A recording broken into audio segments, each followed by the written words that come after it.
Ladies and gentlemen, I just received some shocking, shocking videos. You see this young man here. Of course, it would sound disrespectful to call him a young man because to some people in Harare, they call him a prophet. This young man that you see, they call him a prophet. So let me call him a prophet. This is Prophet Kuda Jose. Prophet Kuda Jose. And he is doing allegedly shocking miracles in Harare.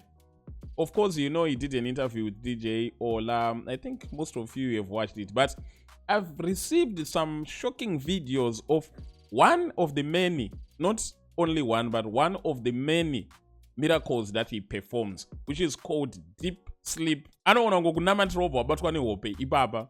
Paunobatwa nehope obva watanga kuona mavision. Maybe a solution of what you are looking for, or a problem that you might have been facing, or anything of that sort through what he calls deep sleep. Deep sleep. Kurara kwakadzika. Or a hope dzemhando yepamusoro. So we are just going to play two videos.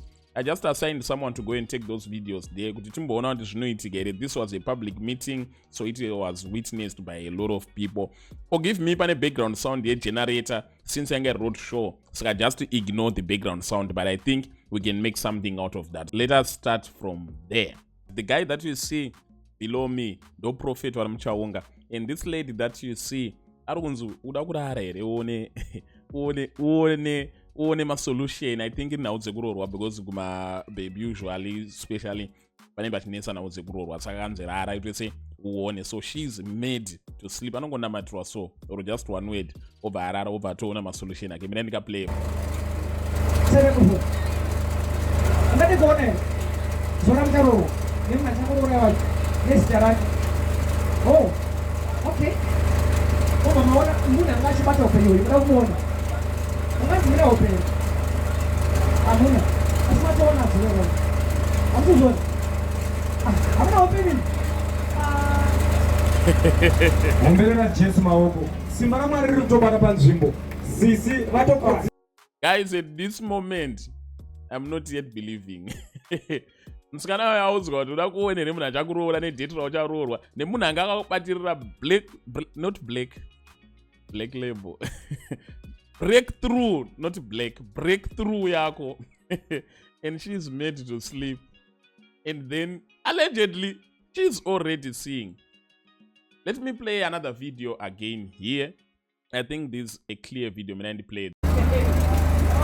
Thank you. Right. How do you want to look about for you? Not to see life here.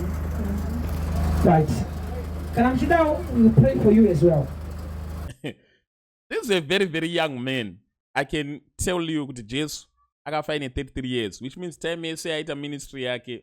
He was relatively young. So let's not judge a prophet based on his age or whether he looks young.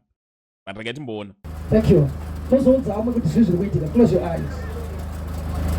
I command you to sleep and dream whatever that is happening. I command you to sleep. That is the power of God. She's dreaming right now. She is waiting about pain. Thank you. Thank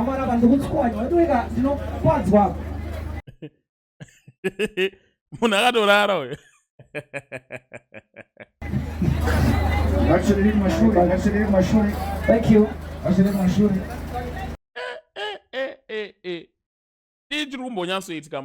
What is really happening in Harare? I've invited DJ Sparks here, and DJ Sparks seems like kuchechu kwanotombo kuyenda. I think wanga wasinga believe it, just like me. DJ Sparks, welcome to the show. Welcome to Baba Mutisense. Chikoki. Makatendo gere kuchechu.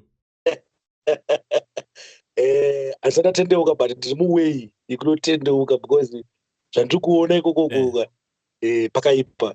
Because at first ndakaenda chinoita interview.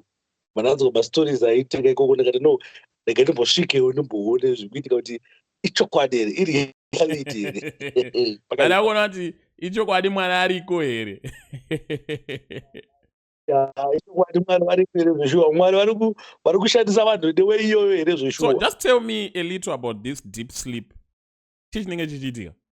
you know what, inini my first days ndandisingaibelieve kusvika ndatozoenda nasomeone close kwandiri akarara, ende zveshuwa zvaitaurwa ipapo zvava zviri related nezvandotoziva paground. Ndopa ndakaona kuti pakaipa.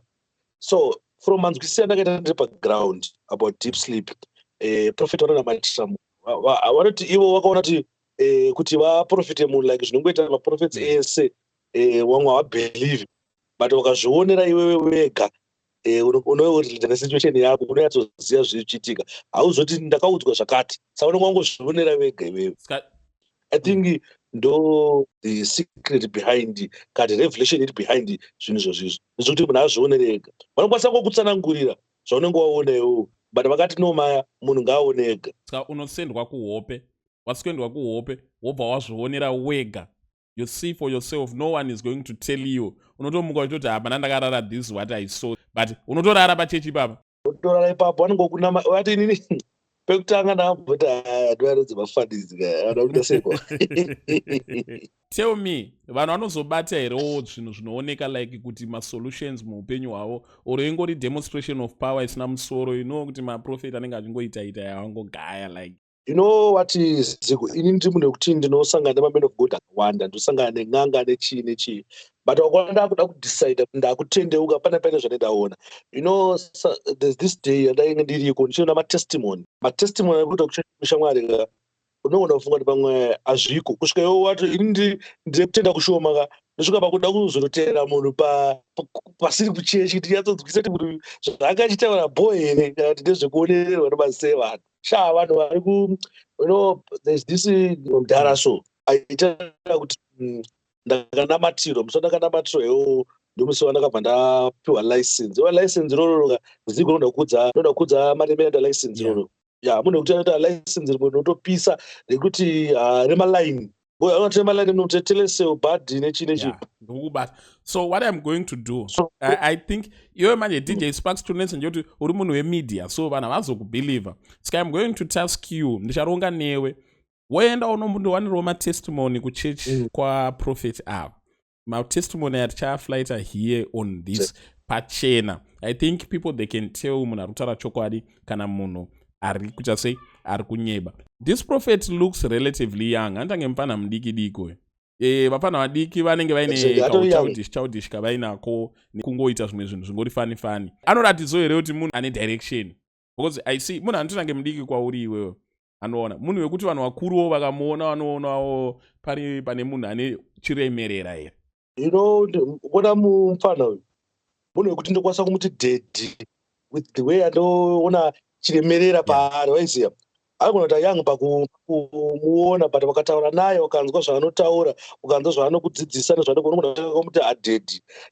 Pafirst days ndashamisika ndichiona madhara achita mudhara uya dead. Inini zvezvo I can feel kuti ndogona kuti ndakatomuti dead because the way yezvaanoita maturity iri paari ka haumbofunga kuti munhu 25 years. Maturity iri paari iri very serious. So ndakazongogutsikana ndakazongoanalyza kuti I think ndo mashanda Holy Spirit ekuti Mwari anoshandisa zvoita ngezvakazvidzika. Ndakazozviona pane munhu yawe because mudiki zvake, but ukanzwa achitaura so unoyatsona kuti anomaya ndinofanira kumuti baba munhu. Tell me about event iripo iyi yauri kutaura Big Sunday iriko kuCity Sports Center paweekend apo. Just give me my little details event yacho, because yes vamwe vanhu vanofollowa panapa vanogona kuti rega timbonoita 1-2 testing, timbonocheka masettings ndonei zvakamira sei. Just give me my details. Yeah, ukona Big Sunday ikuitwa musi wa18 June kuCity Sports Center. Family deliverance. You know, my family zvinhu zvakasiyana zvichiitika imomo, but prophet wati uyai tine family deliverance yekuti kana paine mhuri yakarombwa, paine zvikunetsa mufamily, uyai. Ende varikutaura kuti musi weSaturday anenge achiona mafamilies ese wayayo one on one. Chakanakira prophet havabhadharise ma1 unongouya havabhadharise pachena. Kana kuti pamberi apo achazinga wakubhadharisa. Atisi hamuzomberi, but so far havabhadharisi. Anytime unongoda kuwaona zvozvingotoka order kuti unongotaura kuti ndakuwaona pane table inenge iripo, unongoti ndakuda kuwaona then wotozongowaona. Hakuna mari inobhadharwa ikoko. Ndinoona vakawanda vandakarife ikoko havana kumbobvira wayati Sparks kwakandirife kwakuya ndakazobhadhariswa mari. Hakuna. Saka Sunday kai ndo kune family difference ndikutaura yemafamilies. Saka vanhu vazhinji tiri kuti ngauya wazvione madeep sleeper vanhu kwangoya vaita se vangozvionere vega because vanozofunga kuti pakisa wapindira kwakuti ndezvekuita se ndezvefake but vanhu vauye kucity sports musi wa18 vazvionere vega madeep sleeper achiitika mapofu achiona unoti inini chaka ndine bofu randatoziva ini zviri personal vandakati aunyebere haunapiwa mari here kuti utinyebere panavo ukaona zigo ukaona ndati ndakuda kutendeuka kuti ndisabvire ndindo kuchechi kwangu pane pane zvandaona anyway ko munenge muchingoimba presidentship yenyu here kumagitare zvakamira sei? Ya ukaona zvikuitika nezvekuti takati no toda kuti vanhu vakomborerwa saka takati tidaidze textual zama pana vanonzi pastor textual zama. I think vanhu vazhinji vanotera gospel vanovaziva vanenge variko sokuvainvita kuti vange vachitiimbira saka I'm sure kuti tichablesswa vanhu vakauya haini ndikuenda wangu vatichi hatomborovhambu cheche but haisande ndikuenda Sparks, let you go because I don't trust you for now. Ndoda kuti vanhu vauye vazviitire 1-2 testing vazvichekere and I'm going to task you kuti uzonditsvagira during the course of the time unenge uchingonitsvagirawo vamwe vanhu anenge ane matestimony avakapiwa tombovanzwa kuti vambotipawo chapupo. People can tell kuti munhu anotaura chokwadi kana kuti ari kuita sei ari kunyeba. And also I want you to do us a favor, organize so that we can do an interview na Prophet Kuda Jose. Tombo that's because I think anda kutaura nemunhu ka I can tell kuti munhu uyu kauyu. And you get what I mean? So I think you would do us a favor if you do something like that. But anyway, we are letting you go for now. Thank you for your time. This is the event. Deep sleep. But it's not just a deep sleep, you that is a power, because the Bible says the word should be followed by a demonstration of power in the word and the Holy Ghost. And that brings a verse actual. But could demonstrate power. But it's not only demonstration of power you could desire. It is claimed to not one of solution. It is claimed to not It is claimed this young man of God is actually doing the most for the glory of God. Who can see that? Who can prove that one? But just go and try. You don't lose anything. Go and try. And about Robachena. Magara Muro or Mariko Murguita. So I'm not going to try out but Robachena Mumbonati Snowbudere. Just go and listen. And then if you are convinced, you will come back with your testimony. Ladies and gentlemen, thank you for watching this video. And with that, we are out.